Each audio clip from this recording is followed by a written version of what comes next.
Anda masih menyaksikan Rumah Pilkada di Kompas TV, Saudara. KPU Provinsi Jakarta menyiapkan skenario Pilgub 2 putaran. Saat ini, KPU Jakarta sedang merancang keputusan dan jadwal untuk putaran kedua. KPU Provinsi Jakarta sedang menyiapkan pelaksanaan Pilgub Jakarta sesuai Undang-Undang terbaru tahun 2024, termasuk skenario pemilihan gubernur dalam 1 atau 2 putaran. Saat pencoblosan, KPU Jakarta tak membuka tempat pemungutan suara di provinsi lain. Untuk itu, warga Jakarta hanya bisa mencoblos di Jakarta. Pokoknya 1 putaran siap, 2 putaran juga kita siap. Jadi kami sedang merancang keputusan KPU untuk putaran kedua ya. Yang mudah-mudahan dengan banyak komponen yang ada itu kita bisa mencocokkan jadwal putaran kedua. Sampai saat ini kami sedang menyusunnya putaran kedua tersebut. Pasti warga DKI Jakarta yang mau nyoblos, dia tinggal di luar DKI, ya kan nyoblosnya hanya di DKI. Ya, kami nggak buka TPS di tempat luar DKI Jakarta.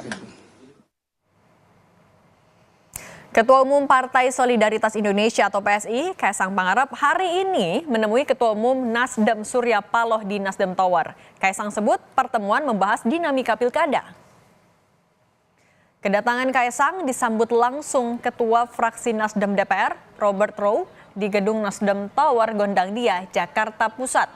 Pertemuan dilakukan tertutup antara Kaisang dengan Ketua Umum Partai Nasdem Surya Paloh. Usai bertemu, Kaisang menyebut ada sejumlah topik yang dibahas, diantaranya pilkada. Kaisang sebut PSI dan Nasdem berkoalisi di wilayah Indonesia Timur dan sejumlah wilayah di Jawa. Kami saling berkolaborasi di beberapa daerah, khususnya di Indonesia Timur, dan ada juga yang di beberapa di Pulau Jawa. Sekarang kita beralih ke Pilgub Jawa Tengah, Saudara. Hasil survei Litbang Kompas menunjukkan elektabilitas Ketua Umum Partai Solidaritas Indonesia, Kaisang Pangarep, berada di posisi teratas untuk Pilgub Jawa Tengah. Nah, survei Litbang Kompas menunjukkan elektabilitas Kaisang di Jawa Tengah berada di posisi teratas, yakni dengan angka 7%. Kemudian di bawah Kaisang ada Kapolda Jawa Tengah Irjen Ahmad Lutfi dengan elektabilitas 6,8%. Kemudian disusul dengan mantan Wakil Gubernur Jawa Tengah Taj Yassin Maimun dengan angka 3,2%. Di posisi keempat ada selebritas Raffi Ahmad dengan 2,8%. Dan di posisi kelima ada Bupati Kendal Diko Ganinduto dengan angka 2,6%. Selanjutnya ada mantan Gubernur Jawa Tengah periode 2008 hingga 2013 Bibit Waluyo dengan 2,4%. Lalu ada mantan Wali Kota Semarang Hendrar Prihadi dengan elektabilitas 2%.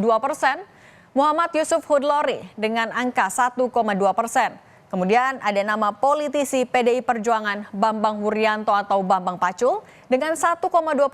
Dan terakhir Sudirman Said dengan 0,8%. Dari catatan survei Litbang Kompas, 64% responden tidak tahu atau tidak menjawab. Survei Litbang Kompas juga memotret potensi keterpilihan dan penolakan responden pada setiap sosok jika dicalonkan sebagai Gubernur Jawa Tengah. Hasilnya, 10,8% responden menjawab pasti akan memilih Kaisang Pangarep. Lalu 6,4% pasti akan memilih Ahmad Lutfi, kemudian 7% pasti akan memilih Raffi Ahmad, kemudian 5,6% memilih Taj Yassin Maimun, dan 3,4% pasti memilih Bupati Kendal Diko Ganinduto.